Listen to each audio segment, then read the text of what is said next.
أعوذ بالله من الشيطان الرجيم. بسم الله الرحمن الرحيم. ألف لام را تلك آيات الكتاب الحكيم. أكان للناس عجبا أن أوحينا إلى رجل منهم أن أنذر الناس وبشر الذين آمنوا أن لهم قدم صدق عند ربهم قال الكافرون إن هذا لساحر مبين. إن ربكم الله الذي خلق السماوات والأرض في 6 أيام ثم استوى على العرش يدبر الأمر ما من شفيع إلا من بعد إذنه ذلكم الله ربكم فاعبدوه أفلا تذكرون. إليه مرجعكم جميعا وعد الله حقا إنه يبدأ الخلق ثم يعيده ليجزي الذين آمنوا وعملوا الصالحات بالقسط والذين كفروا لهم شراب من حميم وعذاب أليم بما كانوا يكفرون. هو الذي جعل الشمس ضياء والقمر نورا وقدره منازل لتعلموا عدد السنين والحساب ما خلق الله ذلك إلا بالحق يفصل الآيات لقوم يعلمون. إن في اختلاف الليل والنهار وما خلق الله في السماوات والأرض لآيات لقوم يتقون. إن الذين لا يرجون لقاءنا برضوا بالحياة الدنيا واطمأنوا بها والذين هم عن آياتنا غافلون أولئك مأواهم النار بما كانوا يكسبون. إن الذين آمنوا وعملوا الصالحات يهديهم ربهم بإيمانهم تجري من تحتهم الأنهار في جنات النعيم دعواهم فيها سبحانك اللهم وتحيتهم فيها سلام وآخر دعواهم أن الحمد لله رب العالمين. شروع اللہ کے نام سے جو بڑا مہربان اور رحم کرنے والا ہے.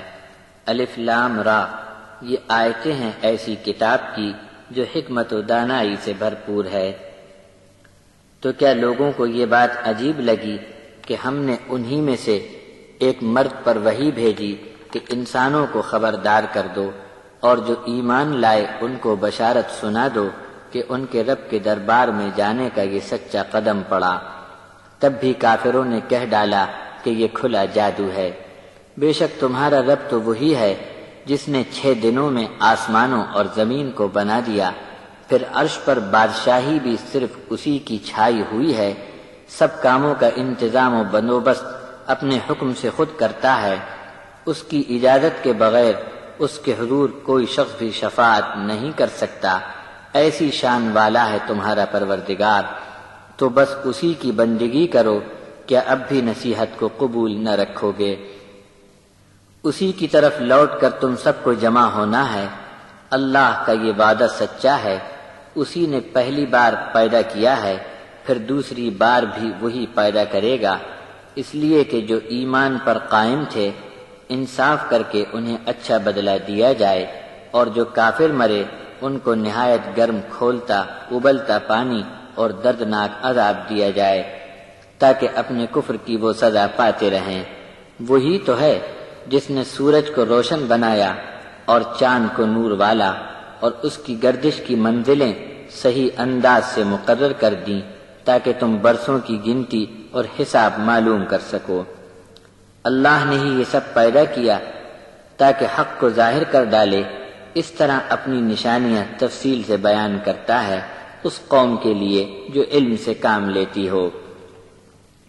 بے شک بات یہ ہے کہ رات اور دن کے آگے پیچھے آنے جانے میں اور آسمان اور زمین میں جو چیز اللہ نے پیدا کر دی ہے ان سب میں نشانیاں موجود ہیں ان لوگوں کے لیے جو اپنے بچاؤ کی فکر کریں گے. جو لوگ ہماری ملاقات کی امید نہیں رکھتے اور دنیا کی زندگی پر راضی ہو گئے اور اسی پر مطمئن ہو بیٹھے، اور جو لوگ ہماری آیات سے غافل ہیں ان کی خیریت نہیں. ایسے تمام لوگوں کا ٹھکانہ جہنم ہے. یہ سزا ان کی کمائی کے مطابق ہے. بے شک جو لوگ ایمان لائے اور نیک عمل کر کے لائے ان کے ایمان کے سبب ان کا رب ان کے قدموں تلے بہنے والی نہروں کی نعمت سے بھرپور جنتوں کی طرف جانے کا راستہ دکھا دے گا. جنت میں داخلے پر یہ لوگ پکار اٹھیں گے، سبحان اللہ، یعنی اے اللہ تو ہر عیب سے پاک ہے، آپس میں ان کی ملاقات پر مبارکباد میں سلام کہیں گے اور آخر میں ان کی پکار ہوگی الحمدللہ رب العالمین، یعنی سب تعریف اور شکر اس اللہ کے لیے ہے جو تمام جہانوں کا پروردگار ہے۔